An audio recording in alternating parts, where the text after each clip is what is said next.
Hello, good afternoon, everyone, and welcome to today's asset lecture by Professor Ayyub. Professor Ayyub was a senior professor here and also the chair of the Department of Condensed Matter Physics, and he retired in 2019. He completed his PhD also from TFR in 1986 in physics of nanomaterials and did his postdoctoral studies in University of Florida. He came back to us in 1990 TFR. And he was a member of International Committee of Nanostructured Materials during 98 to 2008 and was in the Nanoscience Advisory Group for the Government of India, that is DST-sponsored programs. He has won several awards, including National Research Award in Nanoscience and Technology in 2010. He is a fellow of Indian National Science Academy, and most of the audience here is well aware of his time here in PFR. I request Professor to give us this lecture on Göttingen that creates knowledge. Thank you very much. Am I audible at the back?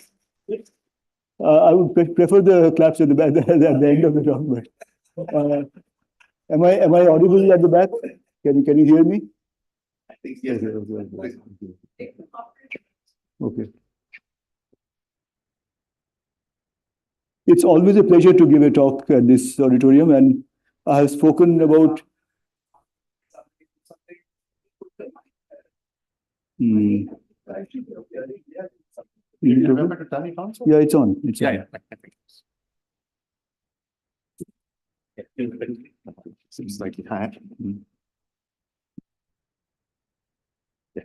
Yeah. Am I slightly unmuffled now? On the background, probably not. Can you guys hear? Okay, okay. So I'm going to talk about a very interesting place. Remarkable place, and I hope I can make it as remarkable for you. And let's see how it goes. So I'm going to talk about Göttingen, and let me start by saying that it's a rather small town, about a population of 125,000 or so. It's bang in the middle of Germany. It is not big enough to have an airport, but it is on the main north-south railway line, so it is very well connected by train to most places. Wikivoyage, the travel portal of Wiki, gives a very nice description. It says that Göttingen is a charming university town, off the radar screen for most foreign and domestic tourists. And that is because Göttingen is not a place which has the magnificent cathedrals that you would see in Cologne or Munich. It doesn't have the superb, museums of Dresden or Berlin. You cannot go and see the beautiful palaces and forts that dot the Rhine, or you cannot see the solemn beauty of the Black Forest. So it's in that way it is quite unremarkable and quite nondescript. So just to give a sort of imaginary example. I mean, suppose you're a tourist and you end up in Göttingen for a day or so, and you don't have anything to do. As you check in into your hotel, you will ask your receptionist, "What are the places that I can see tomorrow morning if I have 2 hours?" And don't be surprised if if the response is a sort of bemused shake of the head and a smile, because there is not really anything that the receptionist can ask you to see in Göttingen.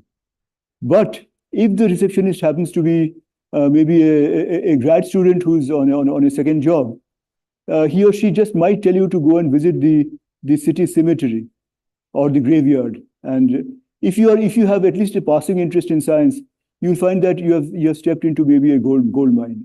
So I'll talk about that at some point in this talk. And before that, let me say that for the scientifically inclined, the city really has quite a lot to offer. And it is not embarrassed to advertise its scientific heritage. I'll show you how. So there is this the city. This city is quite strange in one way, that it has a name and a byline. So it's called Stadt der Wissenschaft, which means the city of science, which is good. It's a nice sort of byline. But in many places, like in the main station, the Hauptbahnhof, when you get off the train, what you see is Göttingen Stadt die Wissenschaft. And that is slightly different. And that means, basically, it's a much stronger statement. That means the city that creates knowledge. So just a slight twist in the word can take you from a rather common name to a very sort of ambitious name. But it is not ambitious for Göttingen, maybe.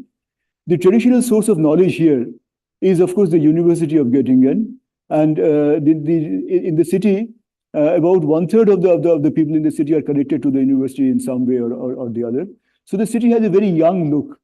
And most of the people there are, even the city center, you don't find people in suits and ties all the time, but people with long hair and books in their hands. So it's quite a nice place to be in. And it also has this feeling of science all over it. So, for example, one good example is that the city is actually built into a solar system.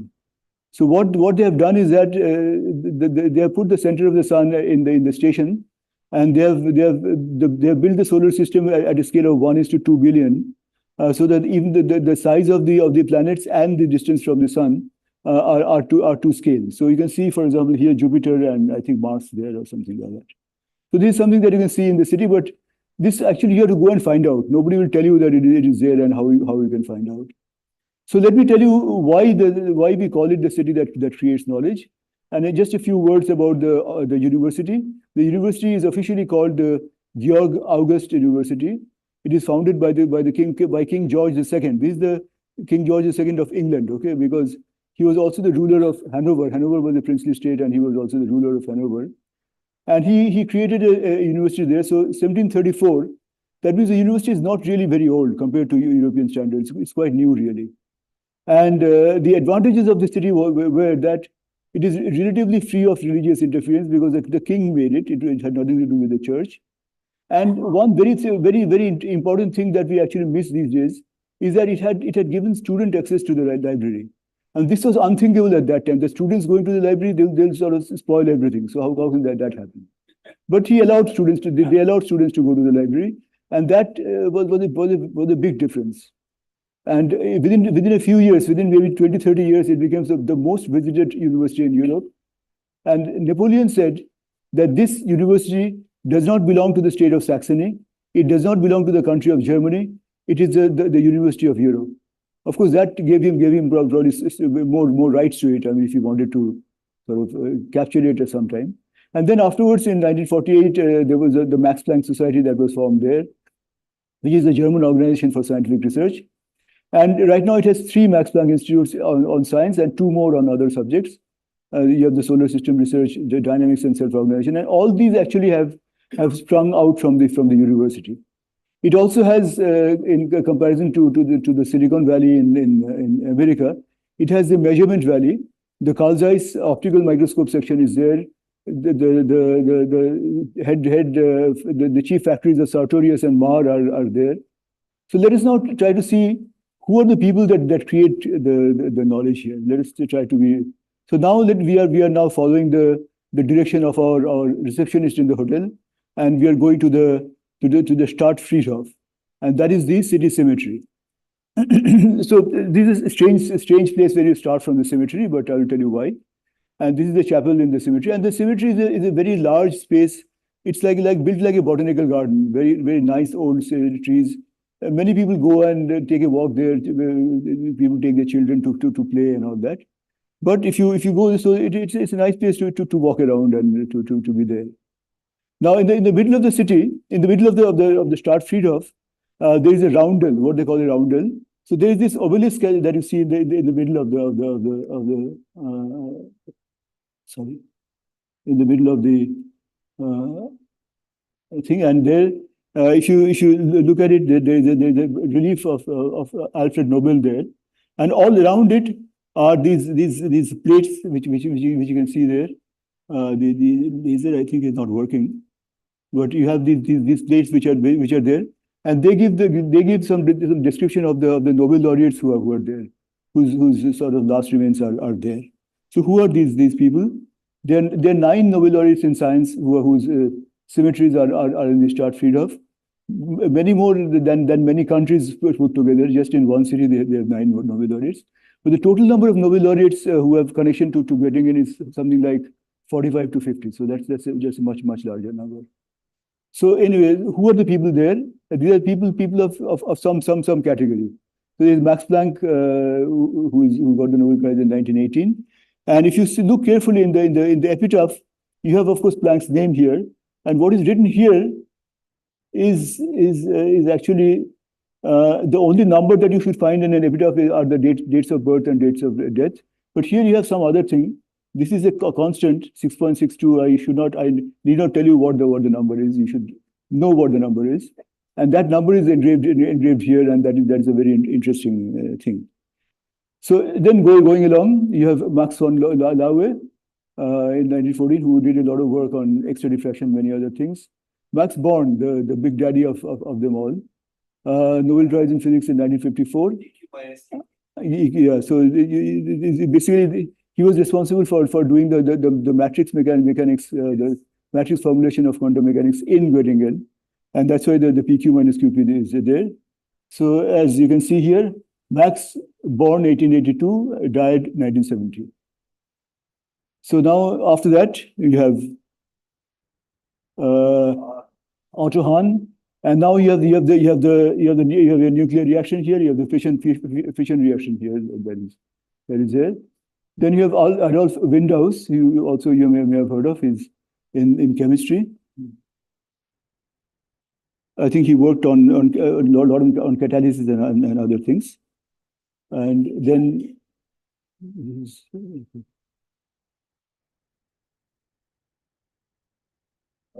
okay. Yes. Yeah. Then Walter Nernst again got his Nobel Prize in chemistry because there were too many people, too much sort of in line for physics maybe. So he got it also in chemistry, but he can be equally given in either subject. Otto Wallach was there. He was much older. He was there in Göttingen for a very long time, and he's quite well known there. Richard Zsigmondy was also he worked on a lot on the kind of things that we are interested in, on colloid chemistry and things like that. So he got it in 1925. Manfred Eigen is the sort of baby of the group. He got his Nobel Prize in 1967. And maybe I'll take a diversion and give a very short introduction to Manfred Eigen. So he was born in 27, and when he was a teenager, when he was 15 years old, he was drafted into the army by Germany. He was put in the signals squadron. He was only 15 years old at that time, and he was in the Russian front when he was captured by the Russians. He went into the prisoner of war camp there for a long time, and then he could escape from there because there was not too many people to guard them, and he walked hundreds of miles towards the end of the war till he reached. He didn't come home because he knew that his home would has probably been smashed into smithereens. So he walked straight to University of Göttingen, and he said that I want to take admission here. He was maybe 18 at that time. He didn't have any papers, school papers, school results or anything like that. So they said, we can't admit you. He said that you take an exam. Let me sit for an exam.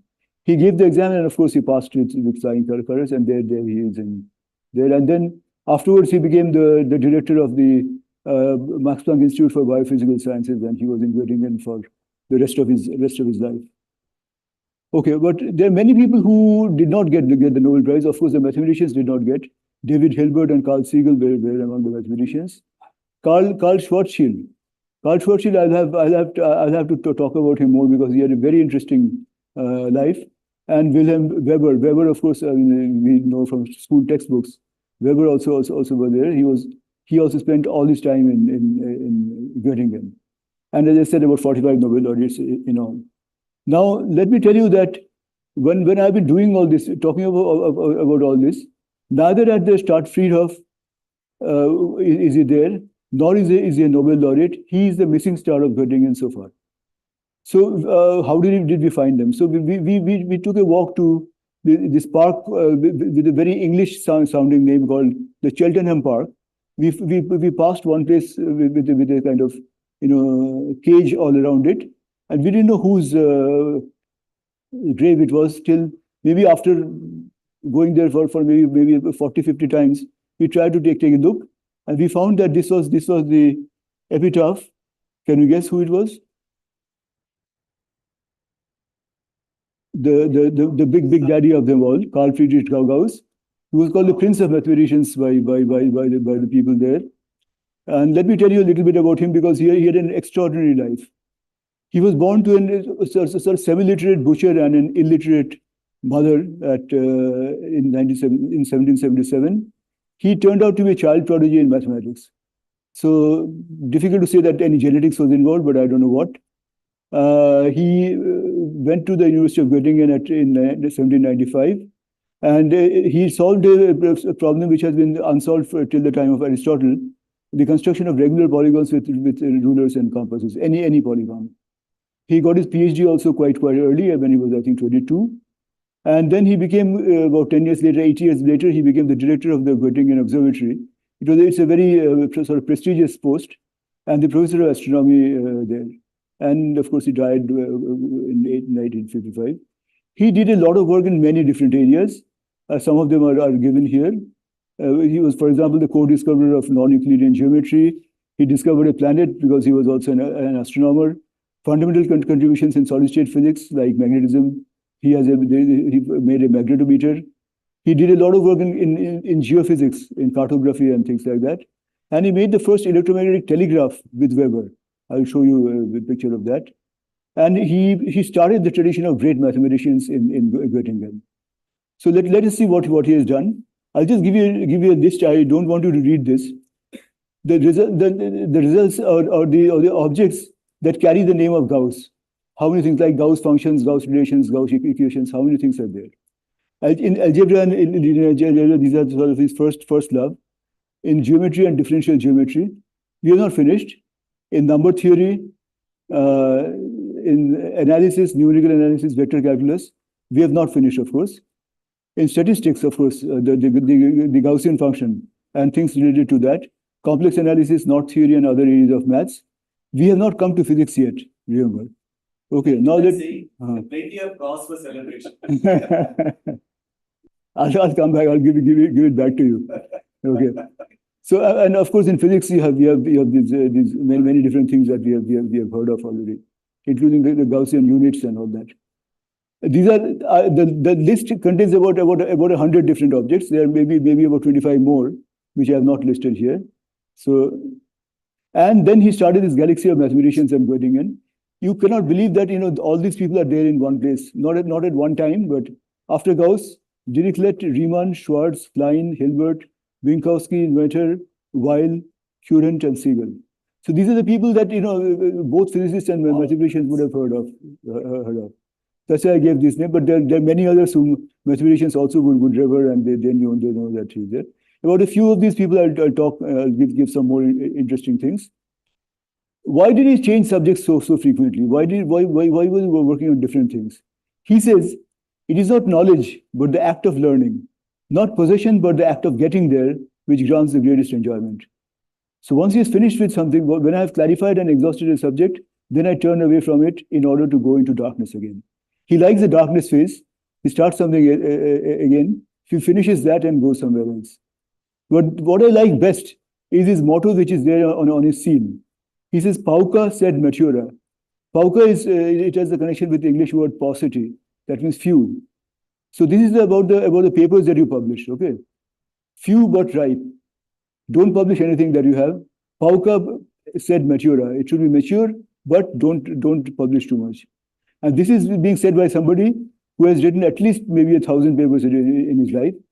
He has a right to say that because he had a lot of work which was unpublished, which students after him, and because he thought that they were unripe, he really did not publish, and students afterwards came and actually did the work. So this is a sort of fantastic person. I thought I'll spend some time on him. Now, this is a country that respects, Germany is a country that respects its scientists. I saw this 30 years back. The most popular, the most circulated note was the 10 Deutschmark note, and this has not Bismarck, not any of the politicians or socialists there, but the picture of Gauss, and also the Gaussian function that is there. There are a few buildings from Göttingen that you see here, which are here. And on the back is the sextant, which was also discovered and invented by Gaussian. by Gauss, and he used that to also to measure the convoluted coastline of Germany very accurately. This is also one of the other things that he did, and this was in circulation for 10 years. So now a few other words about the experimental science at Göttingen. Of course, we know that in theory they have done extraordinarily well, but in experiments they were not bad either. So let me tell you what they did. The first person in Göttingen who started this work in physics was called Georg Lichtenberg. You may not have heard of him. His statue is there in the middle of the city. It is not on a pedestal. It is on the ground level, and he was a very short person. So you have this tendency of going and putting your arm around it and taking a picture. Everybody does that. And it's called Der kleine Bronzemann, the small bronze figure. He was professor of physics, mathematics, and astronomy. He was an extraordinary professor. He spent more time in teaching and more time in demonstrating physics in his class than teaching. One of his students was Gauss.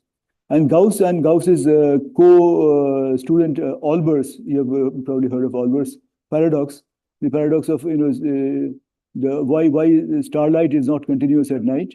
So Olbers was a friend of Gauss, and Olbers and Gauss used to sort of say bad things about all the teachers there. They used to write notes and give galis to everybody. Even they were sort of fans of Lichtenberg, so they all liked him very much, and he did basic experiments in electricity. After Lichtenberg, there were many other people, but I've just chosen one, Wilhelm Weber, because Weber also is very well known. He has done a lot of things that are there. But the thing that he did and we did not know, by the way, Gauss hired him when he was 27. And he worked on the force between charges and magnetism and all that. But with Gauss, Weber actually produced the world's first telegraph. We don't know this because this was taken over by Morse in the US, because there were more companies or more money to actually produce the instruments and to work with it. But they had a perfectly workable telegraph, and they have also these machines that you see here. They're about 2 kilometers apart in Göttingen. You can go and send messages from one to the other. Still works. So these are the two of the early experimentalists.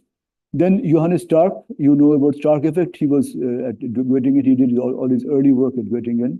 James Franck was probably their best experimentalist. They're all people who have got the Nobel Prize. So this is indicated by this gold circle on this thing. So Franck worked on the interaction between electrons and gas atoms and molecules. Frank Hertz's experiments are very well known. It's a major proof of Bohr's model. And his students include PMS Blackett and Edward Condon, which he worked on Frank-Condon effect. Robert Pohl was very well known, and he also stands out here because he did not win the Nobel Prize. But he worked on X-ray diffraction, on inertial excitation, photoelectric effect, and many other topics. And Sir Neville Mott called him the father of solid-state physics. In the First World War, he set up diagnostic X-ray apparatus because he was working with X-ray diffraction. So he set up apparatus in hospitals, and he made instruments to track down enemy transmission tower location systems also. So he did a lot. He used his science to good effect in the war. Yeah. That's right. Yeah. So we found it to be a very sort of simple thing, but it was made by him. Yes. So Paul has his name also in many different things. So yeah, so Peter Debye was there for a short time, so I will not spend too much time on this. We all know what he did. But Karl Schwarzschild was one of the heroes that are there. So his first two papers he published before he was 16 in school, were papers on binary orbits in planets.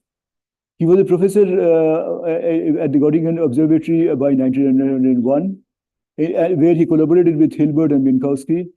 Then in 1914, even though he was already past 40, he volunteered for the German army services in World War I, and he did join, and he did a lot of ballistic calculations for the artillery, and he rose to the second lieutenant position in the artillery. In 1915, while he was serving in the Russian front, he got bored at night because in the daytime there was fighting, night there was nothing going on. So he started solving Einstein's general relativity equations at night in the battlefield. Okay. And he was doing in maybe oil lamps and all that. And if you remember, the general relativity papers were published in the same year, 1915.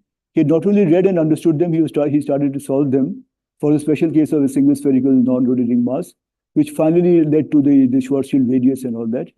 And he mailed these results to Einstein from the battlefront. And in fact, now I know these were solved in the battlefield. Now we know, maybe Gautam will also appreciate why they are called field equations. So anyway, he sent them to Einstein, and Einstein was very happy. I'll show you the letters. He sent the papers to the Prussian Academy of Sciences, published them in 1916. By that time, Schwarzschild was struck by a very painful autoimmune, very rare disease called pemphigus. By that time, in the next few months, he had written 3 outstanding papers on relativity and quantum theory, all from the battlefield. Okay. In 1916, he had to leave military service, returned to Göttingen, passed away at 42 within 2 months. And by that time, if he was there for a longer time, we can only guess what he would have done. But the research museum in Göttingen has some very interesting things. This is the letter that he wrote, that Schwarzschild wrote to Einstein. It says, my dear Einstein, in the beginning. And this actually, in maybe some 30, 40 pages, he gives the actual solution of one of his equations. And this is the reply of Einstein to Schwarzschild on a postcard, where he starts with, you can see how happy he is. My dear Herr, the singer Schwarzschild, and he puts a sort of exclamation mark there, and he gives this thing. So they were forwarded by Einstein without his name, and they were published later on. Then started the golden era of physics at Göttingen from 1921 to 1933. Very, very short time. So then, before this, there was an Institute of Physics and an Institute of Applied Physics, Institute of Pure Physics and Applied Physics. Now the pure physics got broken up into 3 things: the Physicalisch Institute 1 and Physicalisch Institute 2. This was headed by James Franck. This was headed by Robert Pohl. And the Theoretical Physics Institute was headed by Max Born. They were 3 very good friends. They were together for a long time. And now they were new professors at Göttingen. So the news at Göttingen was that 3 new faces at Bunsenstrasse, because the physics department was at Bunsenstrasse. So these three people actually changed the face of Göttingen quite fast. So let us see who were there in Born's institute. This looks a little bit like the people who followed Gauss in the mathematics department. So you can just see the first 2 were Nobel laureates. Delbrück got the Nobel Prize in biophysics, of course. He worked on physiology afterwards. Maria Guepert-Mayer, we know, she had extraordinary capabilities. Pascual Jordan did actually the work on matrix mechanics with Born and Heisenberg. Friedrich Hund was there, who worked on Hund's rules. Oppenheimer was there. Nordheim was there. We have heard of his Fowler-Nordheim law, and Victor Weisskopf. Now, the postdocs who were there in his group, almost everybody had a Nobel Prize afterwards.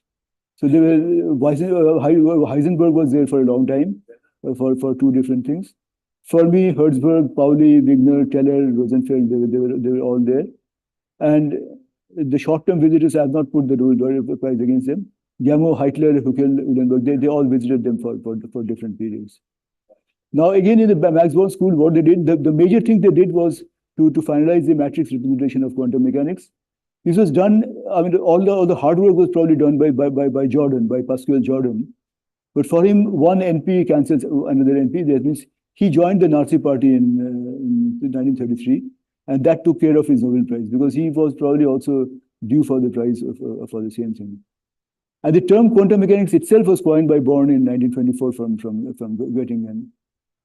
And one other reason why Göttingen was such a successful place was there was a long-standing tradition of strong collaboration between mathematicians. There were people like Minkowski and Klein and all that, so of course there was good collaboration. And in 1926, in the heart of all this, the lecture series on quantum mechanics was given by David Hilbert, actually there. Hilbert gave this lecture series because he said, quite often he said, that mathematics is too difficult for the physicists. So it was his duty to teach mathematics to the physicists, so he gave these lectures at that time. Now I'll tell you a little bit about what you can learn by just walking around the streets of Göttingen. The beautiful city. As I said, no museums, nothing, but the city itself is very nice to walk on. And you just walk on, and in very short time, whichever direction you go, you come across some jewel or other. You can see here Riemannstrasse, so you can look for the house of Riemann, where Riemann stayed. There is this house where we passed, and there is this Wilhelm Olbers, he stays here. And then the height of name dropping in Göttingen comes if you go to Princeton Street. The Princeton Street, you have not only the King George V who came and stayed in this thing. There was one inn there, and this inn was probably the only hotel at that time, so everybody came and stayed there. Thomas Young was in this room, and Benjamin Franklin was slightly away, so I didn't come in the same picture, but he was also here at that time. So very, very interesting place that you have here. So here there is the name of George V, his coat of arms. Not a scientist, of course, but other well-known people. Goethe his house was just around the corner there. And I don't know if you have heard of the Grimm brothers, I mean, the people who wrote these fairy tales. So Grimm brothers, they were both from Göttingen. They both stayed there, Jacob and William Grimm. They were professors at Göttingen because the biggest encyclopedia of German language was actually Jacob, and they both the brothers started creating them. They got to about 12 volumes, about this thick, 12 volumes, before they sort of passed away and they could not finish it, but they were there. So I'll come back to the Grimm brothers a little later. So now after that, we just walk along the road. This is the old physics department, and you can see that Walter Nernst worked here. This is Nernst's name. He worked here. Many other things. I'll not show you the pictures of all the houses and all that, but the idea is that if you just walk in any direction for any length of time, you're sort of bound to knock into some noble laureate or other. Now, very close to where we are staying, just 1 block away, on the first day that we were walking, we found there was this red brick house, and there was this small note, and this was actually the house of Emmy Noether, who she stayed there for some time. And she had a very, very interesting and checkered career in Göttingen, so I would like to spend a little time. She had basically three major problems. Why her life was controlled by these 3 major problems. The first problem was that she was a woman. The second problem was that she was a Jew. And the third problem was that she was a very good mathematician. So if she was not a good mathematician, they would have taken care of that, and then nothing would have happened. So she started her career by attending courses by Schwarzschild, Minkowski, Hilbert, and Klein in 2 years in Göttingen when she was around 20 maybe. She did a PhD somewhere else. And then in 1915, both Hilbert and Klein invited her to join Göttingen as a professor at that age. The professorship was blocked by the philosophical faculty because then physics and mathematics was under the philosophical faculty on account of gender. Hilbert said, I do not see why gender is an argument against her. Are we a university or a bathhouse? Why should she not be able to come because she's a woman? So then her habilitation, this is something that happens in Germany only. It took place after 3 attempts, and they gave her a junior position with 1-year contracts. Okay. And she gave lectures which were advertised in the name of Hilbert. She didn't have her own lecture series. She was giving somebody else's lectures. And then she came up that time she came up with this profound theorem that connects every symmetry of nature with the conservation law.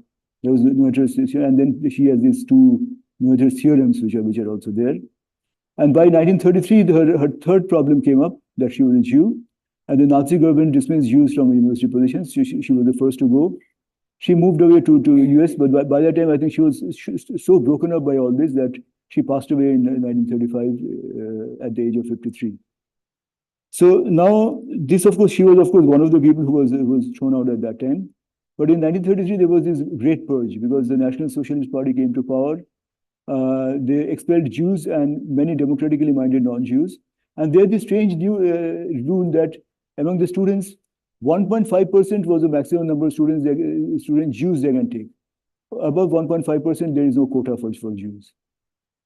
So at that time, when they came to power, the people who fled from Germany were Max Born, Goldschmidt, James Frank, Eugene Wigner, Szilard, all these people, they all went. James Frank was before that, just after they came to power. James Frank, Paul Ewald, and Fritz Haber, they resigned in protest immediately after the Nazis came into power, and then they had to of course run away. Then Hilbert, just remember that Hilbert and Heisenberg, the physicist and mathematician both, they were sort of the blue-eyed boys, blue-eyed and sort of blonde-haired, I dare say, blue-eyed boys of the Nazi regime. And Bernhard Rust, the Nazi minister for education, asked Hilbert, "How is mathematics at Göttingen now that it is free from Jewish influence?" And Hilbert replied, "There is no more mathematics in Göttingen. It is gone." So Hilbert had the sort of guts to say all these things to them. Those who remained for different reasons were Planck, Hahn, Heisenberg, von Laue, Pauli, and Jordan. Now, both Heisenberg and Hilbert had a very ambivalent attitude. They were not Nazi Party members. They stayed on with the Nazi Party, but they said that we are sort of, we love our country. We are patriotic Germans. Why should we go? And I have some, sympathy for them, because suppose in a hypothetical situation that your country is ruled by right-wing government whose principles you don't like, but you're a patriotic Indian, what are you going to do? Can you go away from India? If it happens so that way in India, what are we going to do? It's of course entirely imaginary, but I can now see why he stayed on. So anyway, so after the Great Purge, the redemption. Okay, so Göttingen fortunately was not very much affected by Allied bombing. Few bombs fell in Göttingen. Many of them did not burst. And when we were there also, they found one unexploded bomb, and they evacuated the area, and they took the bomb out and all that.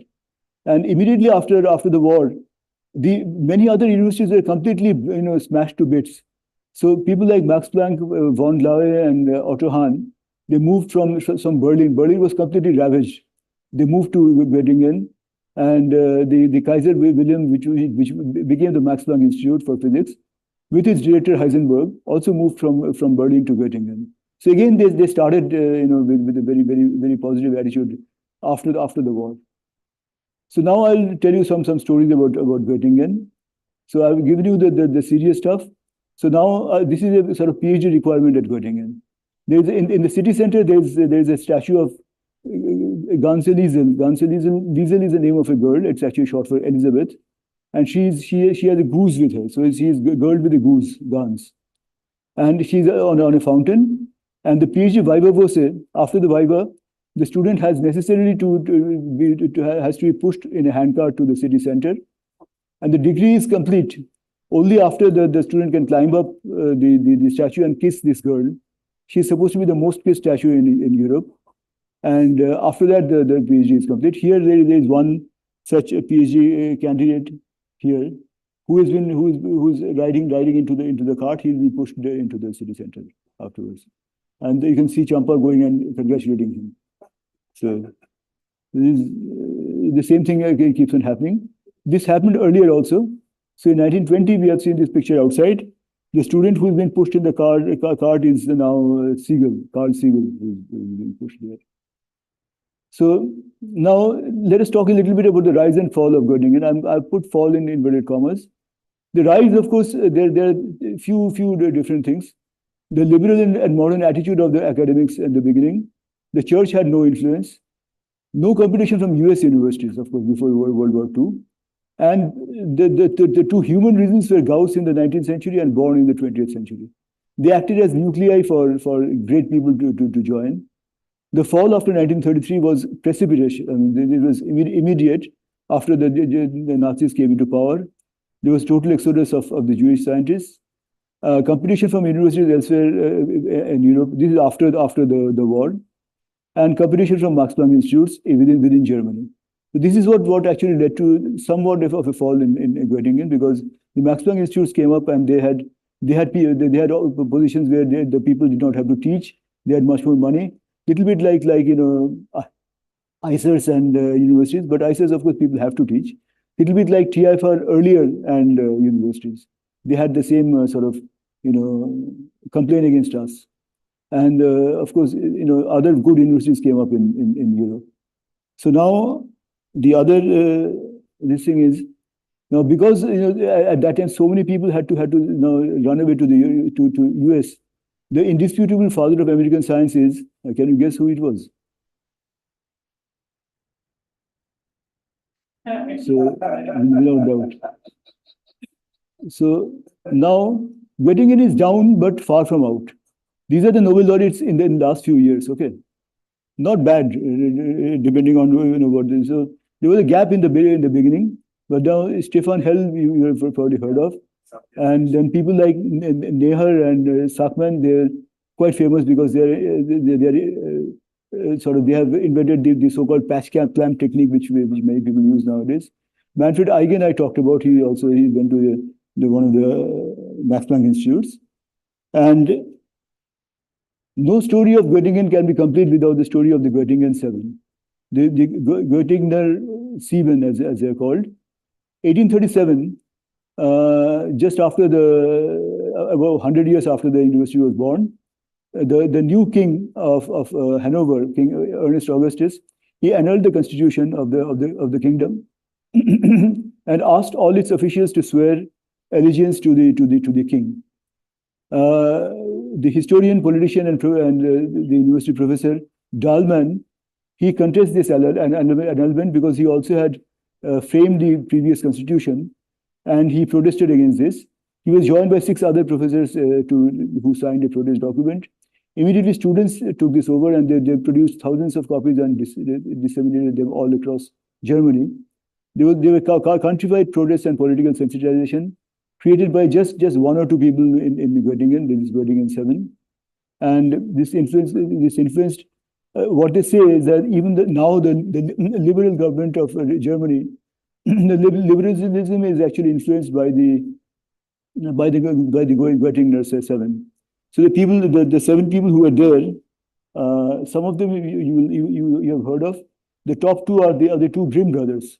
They're also part of this movement. In the center is this person who was the chairman of this all, the Dahlmann, and here is Wilhelm Weber. So one scientist and many other people. This is the monument that they have made in Göttingen, just outside the station to remember their contribution to the city. Now, this kind of talk really does not need a conclusion. I've come to the end of it, but it doesn't need a conclusion. But I think that there's several things that we have actually learned from Göttingen. And one is, of course, I think that everybody, all of us should have it in his head. Pauka said Matura. I will not give it again. There was no index at that time. It wouldn't have mattered, I think. Commitment to science. This also, I think, this heavy commitment to science is unbelievable. Collaboration across disciplines. Mathematics is too difficult for physicists, so the person comes over. And equal rights in academics. The faculty is not a bathhouse. Yes. Okay, so all these things we have to really remember. And the role of academics in guiding national opinion. This is a very controversial topic. I think now it is not really possible. And now, if you have a government which is thinking of changing your constitution, completely imaginary. I'm not talking of anything real. But suppose the government is thinking of changing your constitution, are we going to stand up to it and protest? Yes.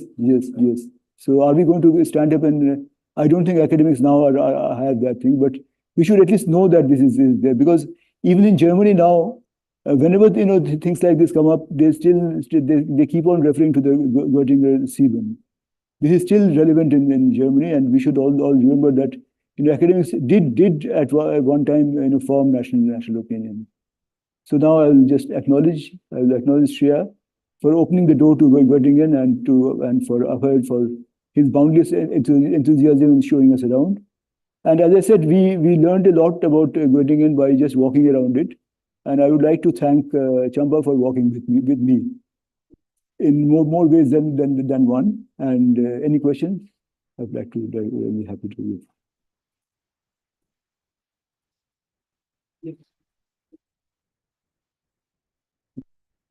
For a wonderful talk on making us walk through the streets as you have seen through that. Open for questions. Any questions? how are they sustaining it now? Is there a feeling that, they should go back to their old glory? I don't And think that is possible. pump in I don't money, think yeah. you've gone beyond that. No. You've gone beyond that. Now they have to compete with the existing universities, existing Max Planck institutes and all that. Okay. But their Max Planck institutes are coordinated quite well with the universities, because most of the Max Planck institutes they originated from the universities. So many of the people there were from Göttingen and all that. But there's no special funding because of the greatness of the place. No special status in the country. I don't think so. I don't think so.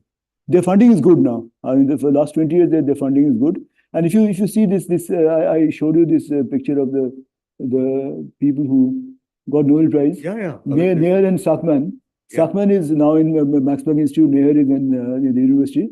They have collaborated together and they have got this. So there's a lot of collaboration with the Max Planck Institute. I think that is the way to survive, because Max Planck institutes may have more advanced, instruments which they can make use of, and it makes them. It is better if they can actually collaborate and not fight with them. But there were also other centers in Europe, all concentrated around. So that must have also played a role in Göttingen becoming what it is, right? When there were other centers in Germany itself, for example, no? Yeah, but remember one thing. I mean, there is no roadmap for a center to be great. People like Gauss or people like Born, they happen. You don't plan for them. They're unique. Yeah. So if it happens that way, you're lucky. If it doesn't happen, if you're just going to have Chintan Shibers and chinta about that, I mean, that may not be the. We only shiver. We only shiver. We don't produce anything. Yeah. The aerodynamics guys. Yes. Prandtl there. Yeah, absolutely. Fluid dynamics people. I can. One comment. Prandtl was actually the biggest name. I can give you 20 other names of people who are famous. But one last thing, if you have to compare it with other places in Europe which were also rising at that time, they were, the quantum mechanics people were going across. I think cities. the other places, of course, Copenhagen was yes. was the main sort of competition, but it was not a competition because they were going back and forth. Bohr was coming to Göttingen all the time, giving lectures, going back.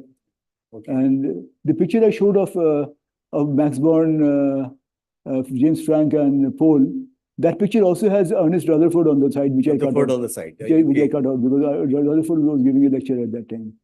So there were people coming from all over. The main, I think, other than Copenhagen, the other competition was from France, maybe. Yeah. From Paris. Paris had a lot of big people.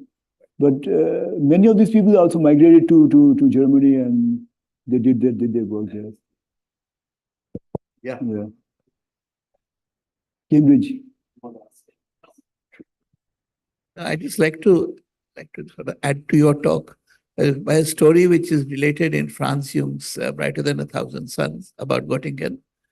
So the story goes that there's a cafe which had these white marble top tables. Mm. And, some people sat at lunch, maybe 2 or 3 people, and they discussed some problem which they wrote in pencil on the marble top table, and they were not able to solve it. So they left it like that, thinking we'll come and discuss it at dinner. When they came for dinner, they discovered that someone in the meantime had sat there, had something, solved the problem in pencil and gone away. Yeah. So it's an example of the beautiful atmosphere they had at that time. What? So I heard about an epilogue to this story from Sri Rup, that they tried the same thing on presidency and the canteen table to keep some, some there unfinished. And later they discovered that somebody had chai spilled over the sun.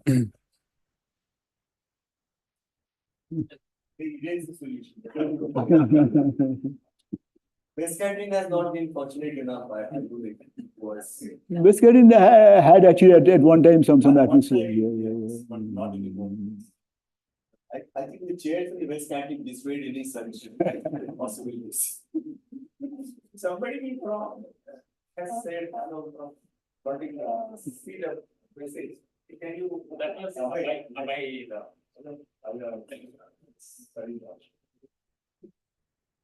Okay. Did you read questions from the Zoom? Open the chat. Chat box. I think he will get it.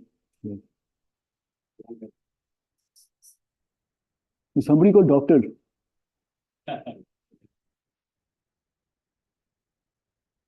Is there any questions? So online from Zoom, just unmute yourself and ask. Abhay is just saying hello. Hello back. Yeah, we are logging in from GOETTINGEN. So it was a really lovely presentation. Can you repeat yourself, Abhay? You are maybe slightly. Sorry. No, we are currently right now in Göttingen. So it was a really lovely presentation. Thank you very much. So 2 from Göttingen. Okay, then I request everybody to please join again in appreciating the wonderful lecture that we all heard. Thank you very much, Professor, for giving us a wonderful things. And I invite everybody to have a tea in outside West Wing.